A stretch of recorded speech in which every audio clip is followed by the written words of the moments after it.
Beste mensen, dames en heren, jongens en meisjes, van harte welkom en wat fijn om opnieuw samen de start te doen van de eerste Koningsdag in Nederland, de eerste Koningsdag hier in Dongeradeel, hier in Dokkum.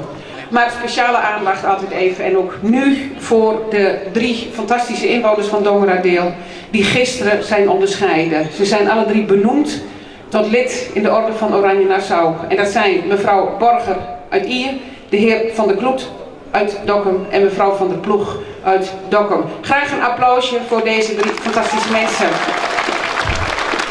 De koninklijke onderscheidingen zijn in 1815 ingesteld door koning Willem I. Bijna 200 jaar geleden, in 1815. Hoog tijd om eens een keer aan ermee op te houden. Nee, dat vind ik niet. Dat gaat ook helemaal niet gebeuren. Want daarvoor is er gewoon veel te veel waardering voor de waarde die met die lintjes samenhangt.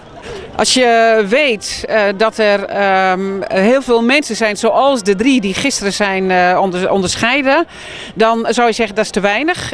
Dat vind ik eigenlijk ook. Maar het moet wel komen uit de Minskip zelf. Mensen moeten mensen voordragen. Dus ik doe altijd wel een oproep om goed om je heen te kijken. En als je denkt van iemand die zo lang zich voor die gemeenschap belangloos heeft ingezet, zal ik eventueel samen met anderen die aanvraag doen, dan kan ik dat alleen maar aanmoedigen. Maar het gaat ook altijd om de kwaliteit en niet de kwantiteit. Maar het zou mooi zijn als er meer mensen dat lintje zouden krijgen. Wie beslist er eigenlijk of iemand een lintje krijgt?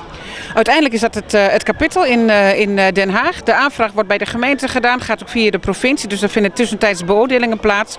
Maar een eerste beoordeling vindt hier ook vaak al plaats. Mensen kunnen meestal op de website of anders in contact met de gemeente al wel de eerste indruk krijgen van waar ongeveer aan voldaan moet worden. En dan gaat het op route en dat kost ook wel enige tijd. Maar uiteindelijk is het kapittel die het besluit neemt.